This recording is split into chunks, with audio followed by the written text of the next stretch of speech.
안녕하세요. 오늘도 사연 살롱을 찾아주셔서 감사합니다. 저는 얼마 전 기적 같은 일을 몸소 체험했던 사람입니다.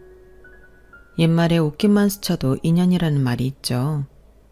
그만큼 누군가 만나는 일은 몇십억 분의 1이라는 아주 적은 확률로 일어나는 특별한 일이라는 뜻이잖아요.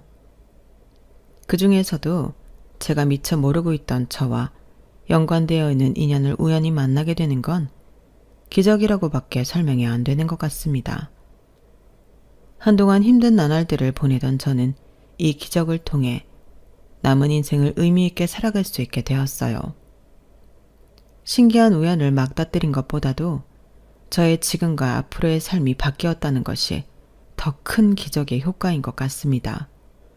사설이 너무 길었네요. 거두절미하고 제가 겪었던 그 기적에 대해서 설명을 드릴게요. 저는 화목한 가정의 외동아들로 태어나 행복한 어린 시절을 보냈던 평범한 남자였어요. 저희 부모님은 외동인 저를 위해 강아지를 3마리나 입양하셨고, 저는 고등학교를 졸업할 때까지 새 반려견과 행복한 시간을 보냈죠. 강아지들과 보낸 시간은 학창시절의 저에겐 매우 행복한 기억들로 남았고, 저는 그런 시간들을 거치면서 자연스럽게 수의사를 꿈꾸게 되었던 것 같아요. 그 세 강아지가 차례대로 무지개 다리를 건넜을 때 저는 수의학과 대학에 들어가 반려동물들을 위한 공부를 시작했습니다. 대학을 다니고 군대를 다녀오는 동안 저는 공부에만 매진하며 살았죠. 당연히 연애도 해본 적도 없었고요. 하지만 그 이후 대학을 졸업한 뒤 취직한 첫 직장에서 아내를 만났습니다. 저의 첫 직장은 시각장애인을 위해 봉사하는 안내견이 다니는 학교였어요. 안내견 학교에는 항상 수의사가 있어야 했기 때문에 제가 상주 수의사로 들어간 것이었죠. 그리고 그곳에서 새 안내견 훈련을 받으러 오는 아내를 처음 봤을 때부터 저는 호감을 가지게 되었습니다. 아내는 차분했지만 늘 밝은 기운이 넘치는 사람이었거든요. 왠지 모르게 사람을 편안하게 해주는 분위기를 가진 사람이었고요. 시각장애인들을 위한 오디오북 녹음을 해주는 사람인 만큼 목소리가 좋았던 것도 그 분위기에 한몫했던 것 같네요. 그리고 아내는 안내견과 함께 훈련을 받는 게 처음부터 편하고 능숙한 것 같았어요. 보리랑 많이 친해지셨네요. 네, 보리가 워낙 명랑한 애라서 자꾸 더 애정이 가네요. 영특하기도 하고요.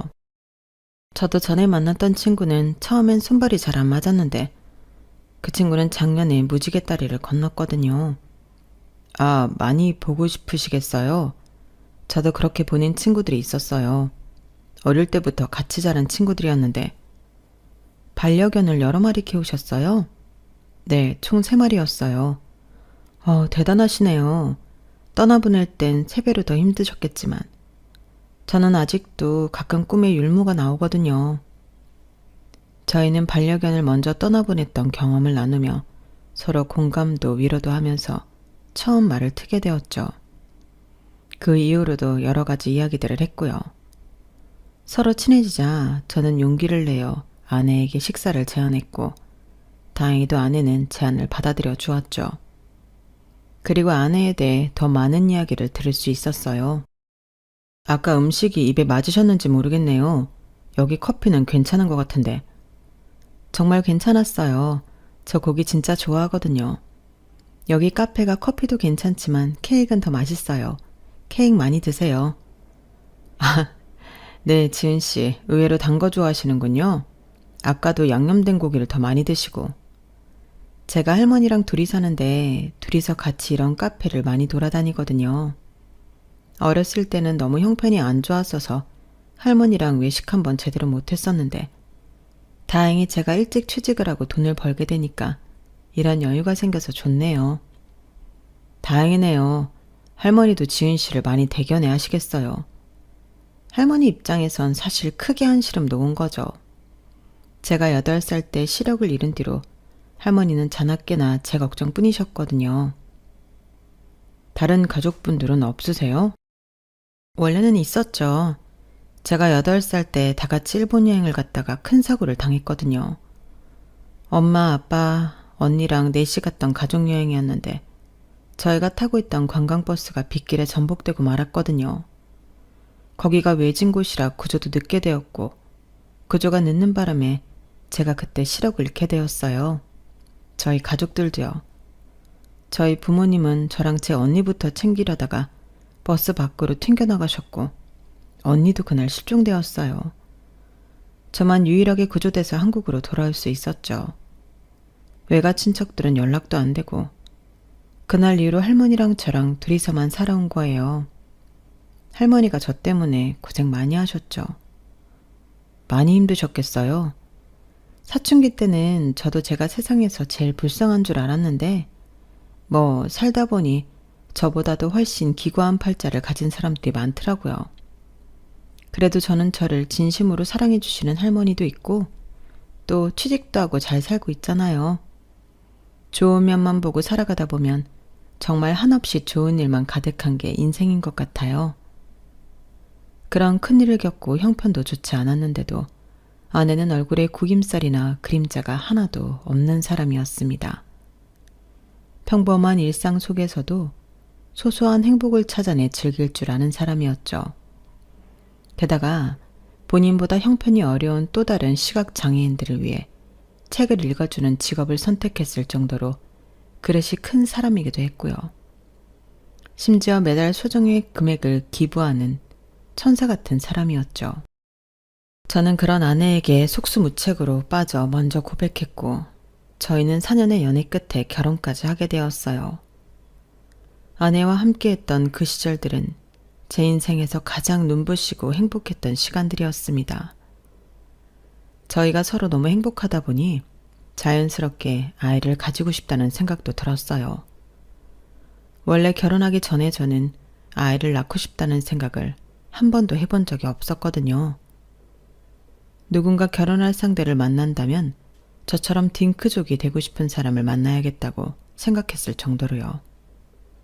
하지만 정말 사랑하는 여자가 생기니 그 사람과 아이를 가지고 싶다는 생각이 들더라고요. 특히 아내가 정말 아이를 가지고 싶어 했어요. 어려서부터 행복한 가정을 이루는 게 꿈이었다면서요.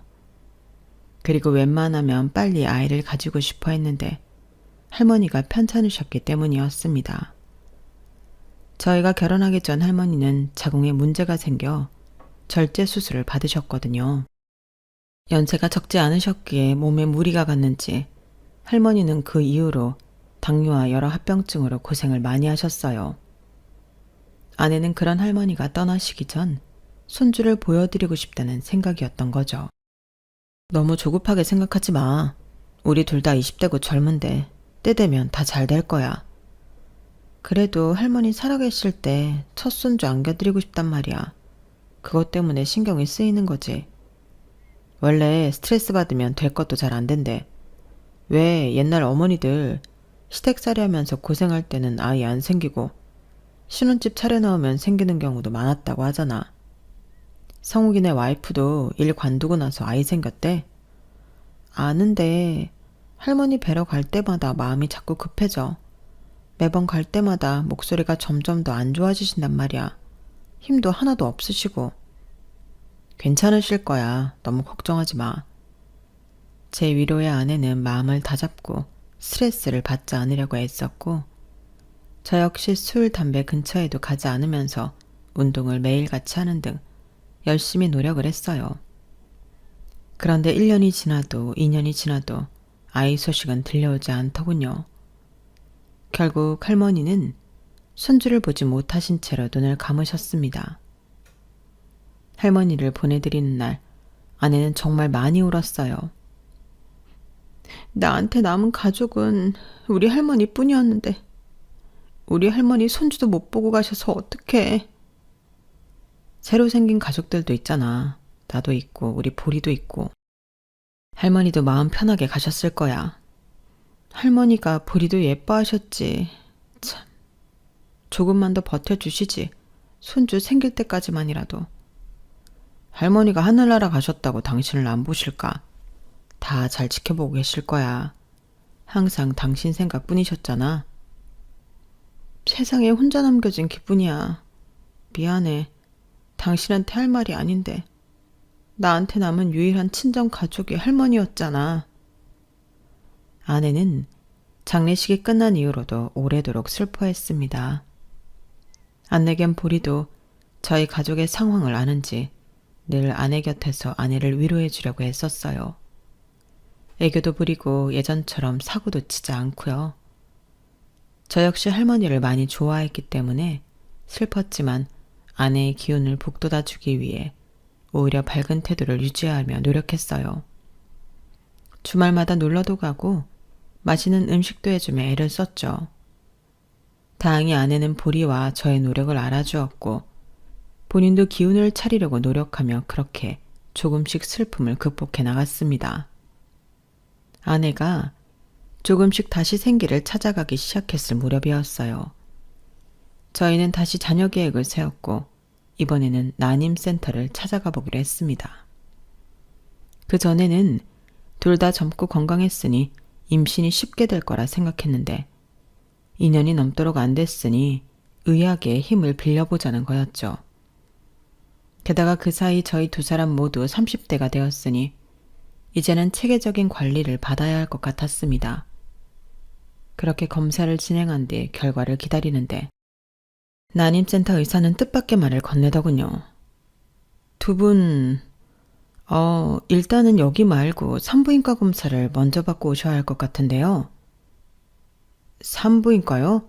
산부인과도 처음에 알아보긴 했는데 산부인과에서는 거기나 여기나 크게 차이가 없다고 하시던데요. 그런 뜻이 아닙니다. 임신 계획보다 더 급한 게 있어요. 아내분이 정밀검사가 필요할 것 같습니다. 혹시 모르니까 일단 산부인과 쪽으로 제가 자료를 넘겨드리겠습니다. 거기 가셔서 정밀검사부터 좀 받고 와보세요. 왜요? 저한테 무슨 큰 문제라도 있나요? 난소 쪽에 뭐가 보이긴 하는데 일단 검사 결과를 먼저 보시죠. 미리 걱정하실 필요는 없어요. 난임센터 의사는 저희에게 사서 걱정하지 말라는 말을 10번도 넘게 했지만 저희로서는 당연히 불안할 수밖에 없었죠. 저는 긴장한 아내를 데리고 애써 태어난 말들을 하며 대학병원으로 갔습니다. 정밀검사를 진행한 후 저희는 정말 충격적인 결과를 들었는데요. 그건 바로 아내가 난소암이라는 것이었습니다. 저는 형편없이 떨리는 목소리로 물어봤죠. 그러면 어떻게 해야 하죠? 치료는 가능한 거죠? 이미 전이가 많이 된 상태라 수술이 쉽진 않을 겁니다. 수술부터 일단 진행하시고 추이를 지켜봐야 할 것 같네요. 최대한 빠른 날짜로 수술 부탁드립니다. 금액을 더 지불해야 하면 그렇게 할게요. 예약이 워낙 밀려 있어서 일단 나가시면 간호사가 예약 도와드릴 거예요. 수술 받으면요? 완치되는 건가요? 수술이 잘 진행되면 그럴 가능성도 없지 않습니다. 일단 현재로서는 최대한 빨리 수술을 진행한 다음 경과를 보는 수밖에 없어요. 나가서 예약부터 하시죠.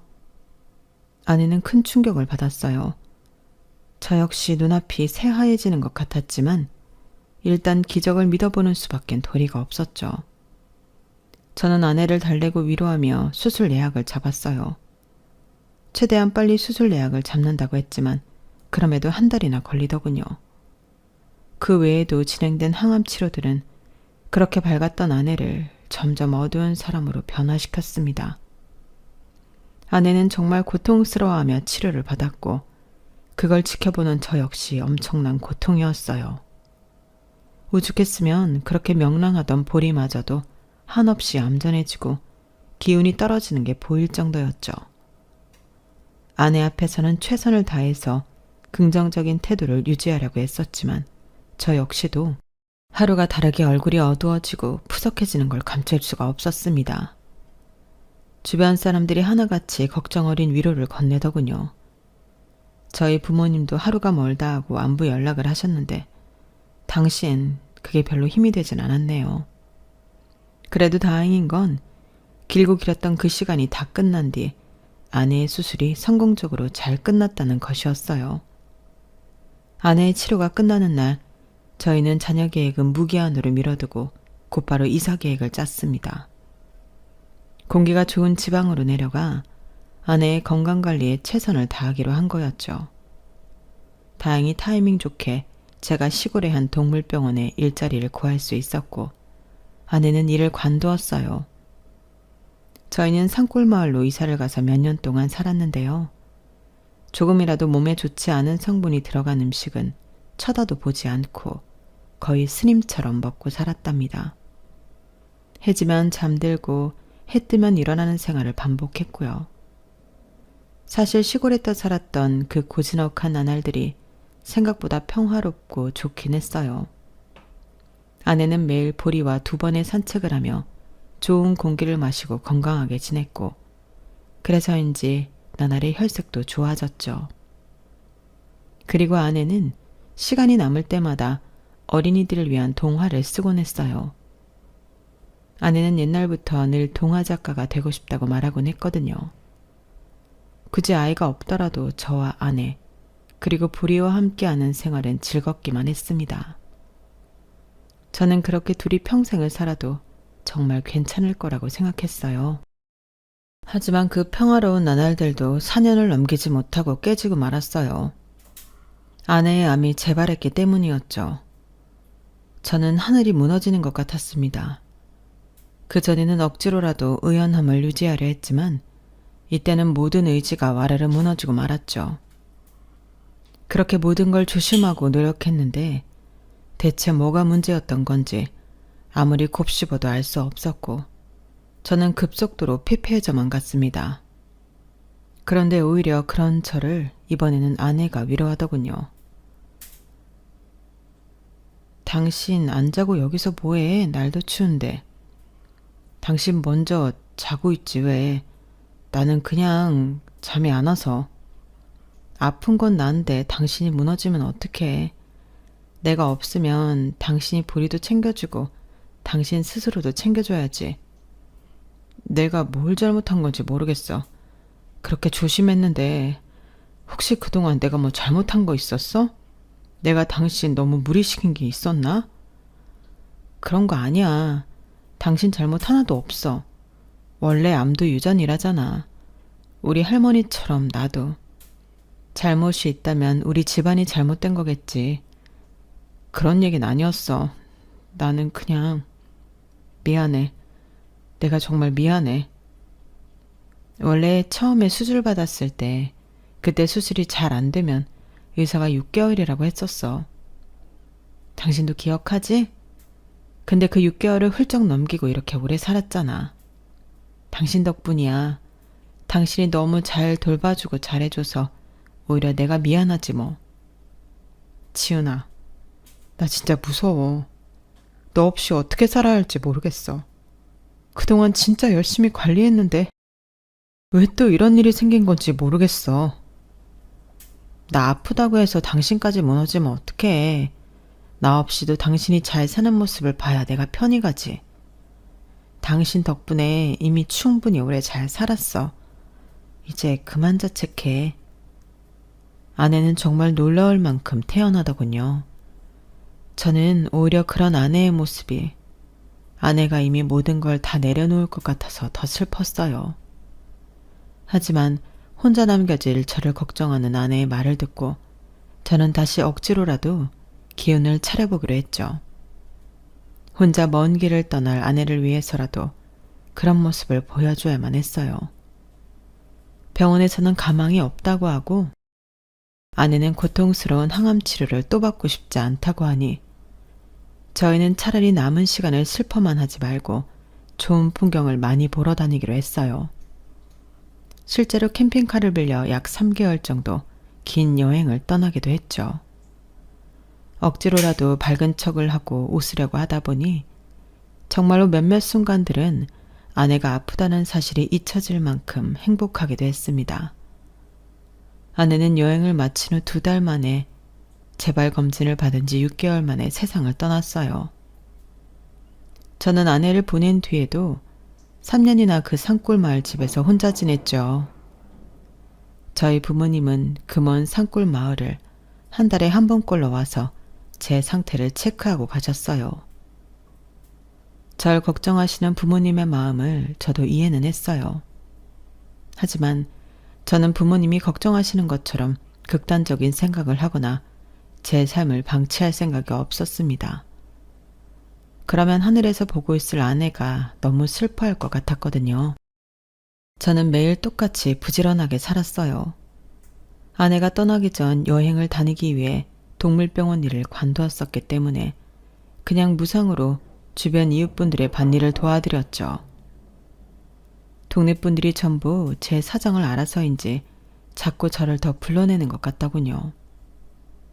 매일 아침 일찍 나가서 밭일을 도우고 집에 오면 하루 종일 집안일을 쓸고 닦았어요. 저는 제가 굉장히 잘 살고 있는 것 같았는데 주변 사람들이 자꾸만 걱정을 하는 게 이해가 안 갔습니다. 그렇게 3년쯤 지났을까요? 어느 날 서울에 있는 제 고등학교 동창들이 저를 부르더군요. 6개월에 한 번씩은 자주 모이는 친구들이었는데 제가 몇 년 동안이나 나가질 않았으니까요. 제가 반응이 시큰둥하자 그 녀석들은 본인들이 내려오겠다며 무작정 저희 집으로 우르르 몰려오더군요. 동창들이 찾아오니 마을 주민분들은 갑자기 평소 밭일을 도와줘서 고맙다며 고기며 옥수수며 감자 같은 것들을 자꾸만 가져다 주셨어요. 부침성 좋은 동창 몇 놈이 그걸 저 대신 받아들며 어르신들도 같이 식사하자며 넉살 좋게 초대를 하더군요. 결국 의도치 않게 저희 집 앞마당에서 동네 잔치가 벌어지고 말았죠. 재민이 저 녀석이 밭일을 한다고요? 평생 샌님이었는데. 처음엔 비리비리 하더니 매일같이 계속하니까 힘이 붙더라고. 이제 좀 남자다워졌어. 안 그래 동생? 예, 맨날 뭘 자꾸 먹이셔서 살만 쪘잖아요. 살이 찌긴 아직도 비리비리하구만. 자네는 더 살쪄야 돼. 참 재민아, 너한테 할 말이 있어서 왔어. 원래 오늘 안 오려다가. 뭔데? 우리 선배 중에 동철 선배 알지? 그 선배가 서울서 동물병원을 차리려고 하는데 같이 일할 의사가 필요한가 봐. 내가 그래서 잽싸게 너 추천했거든? 그 선배 한번 만나봐봐. 서울에서? 생각해준 건 고마운데 됐어. 나는 여기가 좋아. 서울은 다시. 그때 옆에 있던 동네 아주머니께서 제 팔뚝을 찰싹 때리시더니 대화에 끼어드셨어요. 여기가 좋긴 개뿔이 좋아. 다 늙은이들만 사는 동네. 얼른 다시 서울 가서 일해. 사람 하나 없는 골짜기에서 궁상 그만 떨고. 아주머니의 말에 갑자기 동네 주민들과 제 동창들까지 모두 올쏘 하며 저에게 한마디씩을 던지기 시작했고 저는 사람들의 등살에 떠밀려 어쩔 수 없이 그 선배와 만남을 가지게 되었어요. 선배는 파격적일 정도로 좋은 제안을 하더군요. 그 조건을 들은 동창들과 저희 부모님도 저에게 당장 서울로 다시 올라오라고 귀에 못이 박힐 정도로 이야기를 했어요. 동네 주민분들도 마찬가지였고요. 결국 저는 서울로 다시 올라오게 되었고 저에게 그 선배와의 만남을 주선해 주었던 그 친구가 알아봐준 아파트로 이사를 갔습니다. 주변 사람들이 저를 이만큼이나 걱정하고 있었구나 싶은 마음이 들어 저는 주변에서 하라는 대로 그냥 다 했어요. 새로 이사한 아파트에서 생활하다 보니 아내 생각이 조금 줄어드는 것 같기도 했습니다. 같은 아파트에 살고 있는 기훈이라는 동창 친구는 1, 2주에 한 번씩은 저와 저녁 식사를 같이 하려고 했어요. 그렇게 다른 친구들의 사는 얘기도 듣고 하다 보니 저는 어느새 아내와 사별한 사람이 아닌 그저 평범한 싱글남이 되어갔는데요. 그러던 어느 날 제가 병원에 있는데 동창인 기훈이 놈한테 연락이 오는 겁니다. 재민아, 너 놀라지 말고 잘 들어. 뭐야, 갑자기 전화해가지고. 너 와이프 교통사고 난 것 같아. 무슨 뚠딴지 같은 소리래. 장난이면 재미없어. 아니 진짜로. 내가 내 눈으로 보고도 믿기지가 않는데 진짜 재수씨였어. 우리 와이프 간지 3년 넘었다. 그냥 닮은 사람이겠지. 그래. 근데 진짜 완전 똑같았는데. 아, 맞다. 그리고 너 진짜로 가야 돼. 그 여자랑 보리랑 같이 갔어. 뭐? 보리가 왜? 보리랑 사고 난 것 같더라고, 그 여자. 이 자식이 진짜 중요한 얘기를 나중에 하고. 아니, 근데 보리 지금 집에 있을 텐데? 우리 보리 확실해? 몰라. 나도 출근하다가 봤어. 일단 병원 빨리 가보라니까. 동창놈이 영업직이라 사람을 많이 만나서 어지간해서는 헷갈릴 일이 없을 텐데 갑자기 와이프를 봤단 소리를 하다니 뭔가 이상함을 느낀 저는 혹시나 하는 마음에 홈캠을 확인해 봤는데요. 그 시간이면 집에 있어야 할 보리가 정말로 보이질 않는 것이었어요. 아내와 닮은 여자는 차치하더라도 보리가 보이질 않으니 저는 깜짝 놀랐죠. 동창놈 말대로 병원을 찾아가 봐야겠다고 생각한 저는 선배에게 양해를 구한 뒤 바로 자리를 정리하고 나왔어요. 그리고 타이밍 좋게 핸드폰 전화벨이 울리더군요. 저 오늘 보리 산책을 시켜주다가 사고가 좀 났는데요. 무슨 사고요? 혹시 병원이세요? 네, 보리가 어디 다친 데는 없어 보여요. 산책 다 하고 들어가려는데 갑자기 보리가 어떤 여자분이랑 아이한테 달려들어서요. 지금 땡땡병원 응급실에 있어요. 보리가 달려들었다고요? 그럴 애가 아닌데 그분들은 많이 다쳤어요? 여자분이 좀 다치신 것 같아요.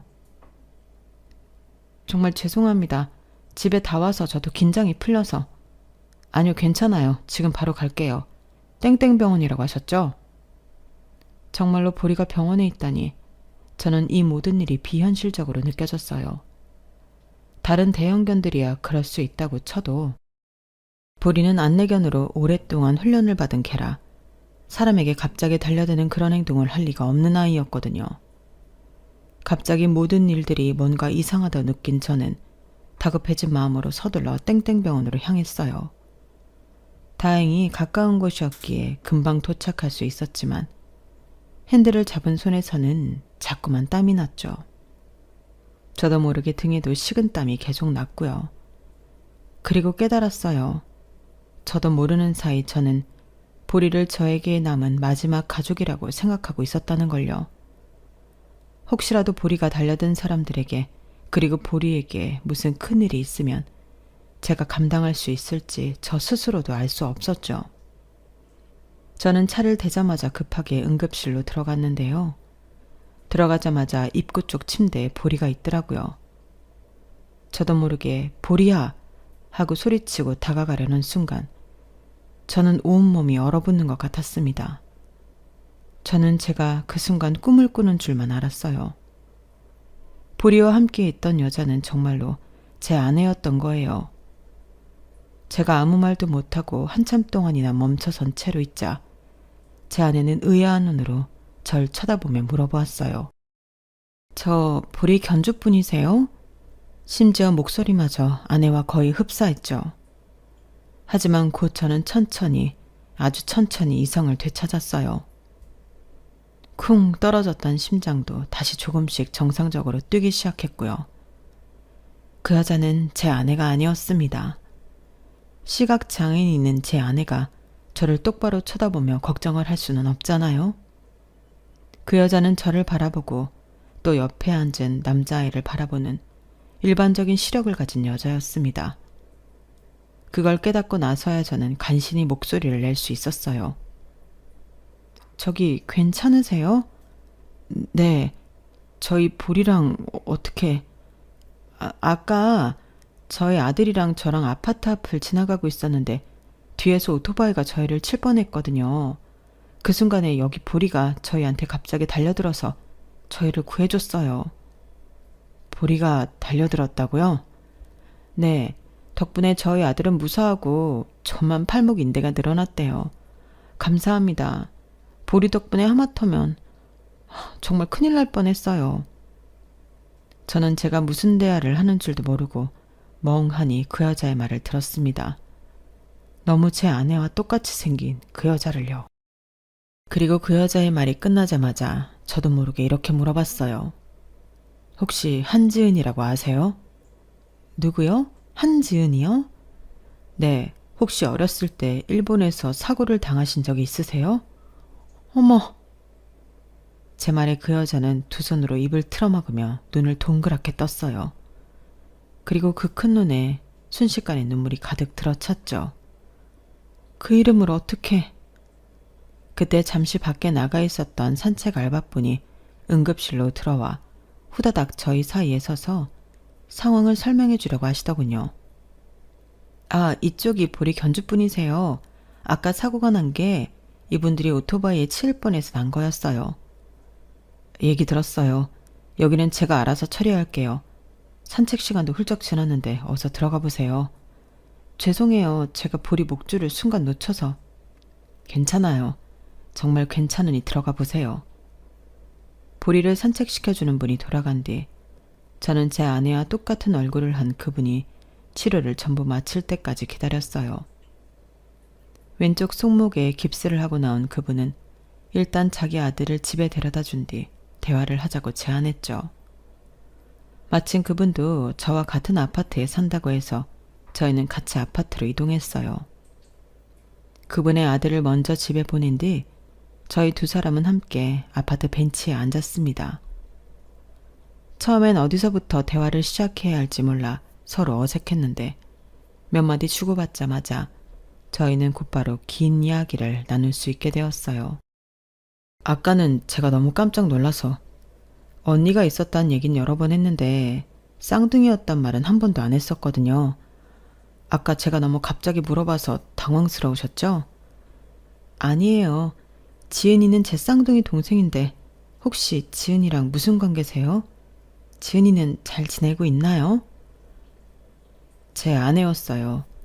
어렸을 때 그 버스 사고 이후로 부모님은 돌아가시고 아내는 시각장애인이 되었죠. 그 사고 이후 한국으로 넘어와 할머니와 함께 살다가 3년 전에 암으로 세상을 떠났어요. 할머니도 8년 전에 돌아가셨고요. 안 좋은 소식을 전해드려서 마음이 좋지 않네요. 보리는 아내의 안내견이었어요. 아마 아내와 똑같이 생긴 분이 위험에 처하니까 본능적으로 몸을 날린 것 같네요. 아, 보리는 어때요? 어디 다친 곳은 없는지. 보리도 병원에 가봐야 할 것 같은데. 아까 차에서 살펴봤어요. 제가 수의사거든요. 놀라긴 한 것 같지만 괜찮아요. 꼬리 쪽에 타박상이 있는 것 같아서 이따 병원에 잠시 들르려고요. 큰 부상은 아닙니다. 그런데 아내 말로는 언니가 실종되었다고 하던데 그때 어떻게 되신 건지 여쭤봐도 될까요? 저도 잘 모르겠어요. 절 구해주신 분들은 그 근처 작은 마을에 사시는 노부부셨는데 그분들은 절 강가에서 발견했다고 하셨거든요. 그때 제가 가족들을 기억 못할 정도로 어렸던 나이는 아니라서 버스에 다 함께 있었던 건 기억을 해요. 제가 추측하기로는 아마 제가 버스에서 튕겨져 나오면서 강가로 굴러 떨어진 것 같아요.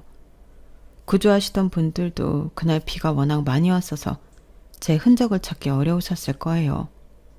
그럼 그 이후로 계속 일본에서 지내신 겁니까? 네. 처음엔 말도 안 통하고 그 동네엔 한국말을 할 줄 아는 사람도 없고 그래서 한국에 연락을 할 방법이 없었어요. 그래도 할머니 할아버지가 절 살뜰히 챙겨주시긴 했죠. 거기서 다시 학교를 다니고 성인이 될 때까지 자랐는데 그래도 언젠간 한국으로 가서 가족들을 찾아야겠다는 생각을 늘 품고 있었거든요. 한국말을 까먹을까봐 한국 드라마도 자주 보면서 그렇게 기다렸는데 지은이가 그렇게 됐을 줄은 몰랐네요. 결혼하고 나서 한국으로 넘어와 지내면서 계속 가족들을 찾았는데 저한텐 남은 기록이 없어서 이렇게 늦어지고 말았네요. 가족들을 모두 잃었다는 얘기를 들은 처형은 이야기의 끝에서 눈물을 뚝뚝 흘렸어요. 자기가 조금 더 돈을 많이 벌고 능력이 좋았다면 늦지 않을 수도 있었다면서 후회하는 말들을 쏟아내기도 했죠. 얘기를 들어보니 처형은 남편이 몇 해 전 일본에서 다니던 회사에서 일방적으로 해고된 뒤 어렵게 살아왔던 것 같더군요. 그래서 한국에 오는 것도 늦어진 듯 했어요. 저는 그저 처형이 진정할 때까지 기다렸다가 진정된 이후 그분과 헤어지게 되었어요. 차영이랑 헤어진 이후 저는 며칠 동안 잠 못 드는 밤들을 보내게 되었습니다. 믿기 힘들 정도로 기적 같은 우연을 맞닥뜨리고 나니 그 일이 단순한 우연이 아닌 듯한 생각이 들어 형언할 수 없는 기분이 들었어요. 동시에 아내와 똑같은 얼굴로 아내가 그토록 갖고 싶어 했던 아이를 낳고 살고 있는 처형의 모습에 왠지 아내가 더 그리워지기도 했죠.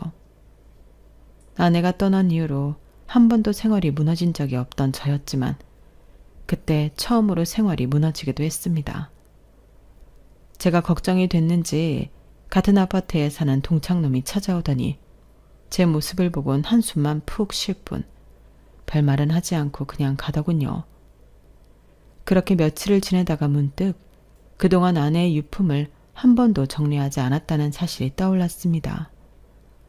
커다란 이사박스 3개에 넣어두기만 하고 단 한 번도 들여다보지 않았거든요.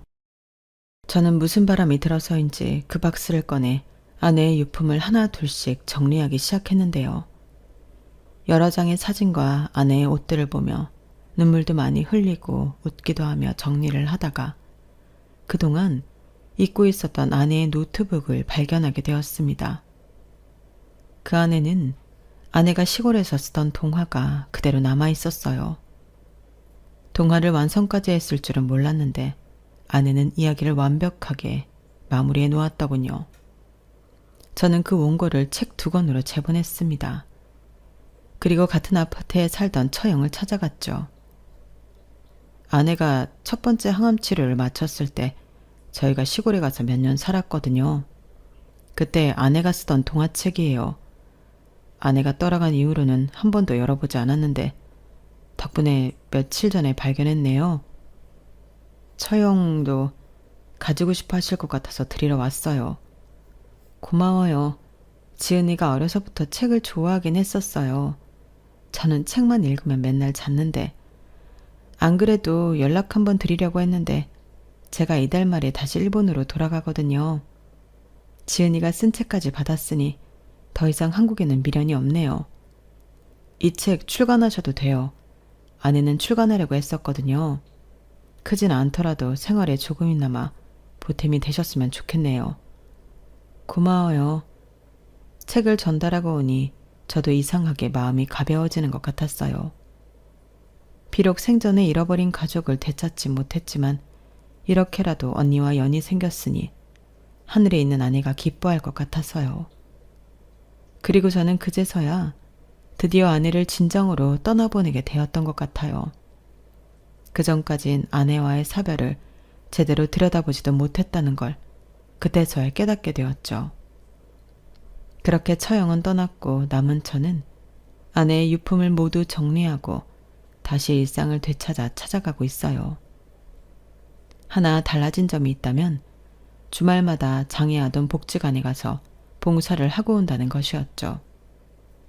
조금 뻔한 행동일 수 있지만 사랑하는 사람들을 떠나보낸 사람들 중 많은 사람들이 왜 그렇게 봉사를 하는지 알겠더군요. 아내와 비슷한 어려움을 겪는 아이들에게 도움을 주는 일이 보람차기도 하면서 제 개인적인 슬픔도 잘 극복하게 되었거든요. 일본으로 건너간 처형은 아주 가끔씩 조카의 사진을 보내오곤 합니다. 많은 대화를 나누진 않지만 아이를 가지고 싶어 했다는 저희 부부의 이야기를 들어서인지 아이와 놀러 가거나 활동을 한 날에는 사진을 많이 찍는 것 같더군요. 그리고 제가 전달한 아내의 동화를 일본에서 출간해 소정의 원고료도 받고 있다고 합니다. 쏠쏠하게 생활에 도움이 되고 있다고 하니 제 마음도 굉장히 편해졌네요. 제 이야기는 여기까지입니다. 가족을 잃은 슬픔이라는 게 남의 일일 때는 흔하게 보고 듣는 일이지만 본인에게 닥쳤을 때는 가장 쓰라린 아픔이 되는 거잖아요. 저희 가족도 그랬고 아마 제 이야기를 들어주신 분들 중 많은 분들도 그러리라 생각합니다. 그런 분들께 제 이야기가 조금이나마 위로가 되었길 바라며 이야기 마치겠습니다. 감사합니다. 여러분, 사연 댓글에 응원과 현명한 조언 부탁드려요. 좋아요와 구독은 저에게 큰 힘이 됩니다. 오늘도 좋은 일 가득하세요.